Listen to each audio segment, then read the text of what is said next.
once again live back at PCAN's coverage of the interviews here at the AIP Australasian Packaging Conference 2025 and beyond.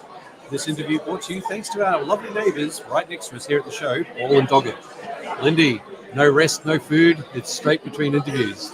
Oh, it's just also interesting, Grant. We've had some really good conversations and presentations coming from brand owners telling us about their progress. And with us today, we've got Karunia Adhiputra. He is the head of packaging at Nestle Oceania. Hello, everyone. Now, Adi, as I'll call you, you gave some really good top-line overview of what Nestle's progress is to date. Let's talk about material reduction. Where are you up to with that? Yeah, in terms of material reduction, there is currently a really strong focus around making sure that our packaging is fit for purpose. And that's not just looking at the consumer unit, but we're looking at it from an end-to-end value chain perspective, because the greatest benefits that we can see can actually be across in distribution, or it can be in manufacturing. It's not just necessarily the consumer unit. A really good example of this is our Baker's Choice packaging, where we have reduced the consumer unit by 12% in terms of plastics reduction. But we can also achieve some greater efficiencies in the distribution by fitting more bags into the shippers, as an example. And this is the current focus across the entire business and across various different products, and understanding exactly what the role of packaging really is across the entire value chain, and trying to reduce as much as we can without compromising on the technical benefits of the material. Yeah.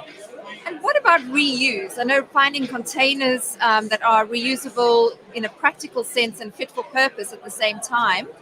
Tell me about some of the challenges you're facing there. Yeah, so in terms of reuse, we haven't really found the right formula for Nestle in Australia and New Zealand, but it's something that we are currently looking at both globally and locally as well.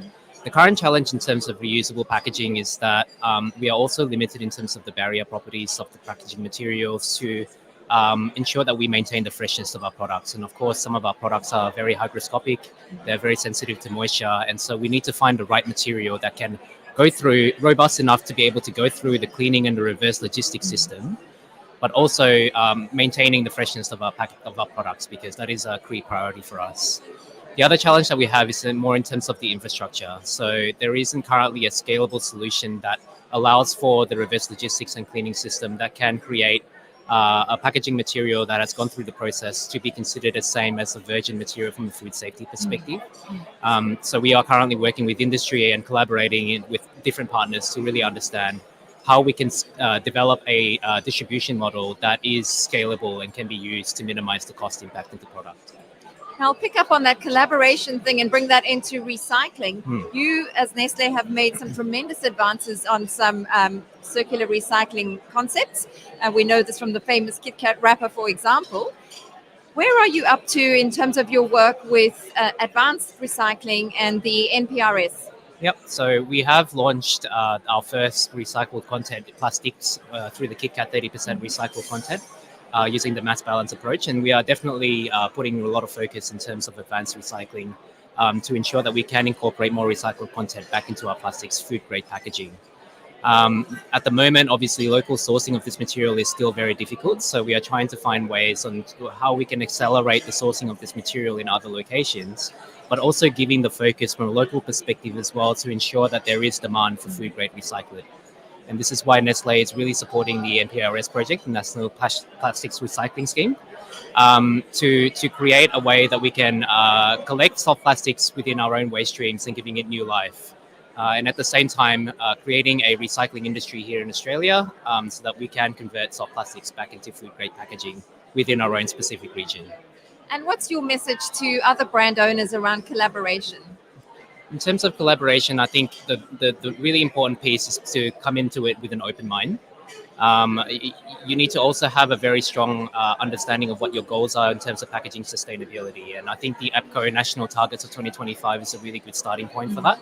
Having a good understanding of what the challenges are, where your gaps are and your barriers, makes it a lot easier for you to reach out to different partners to understand where the solutions may lie.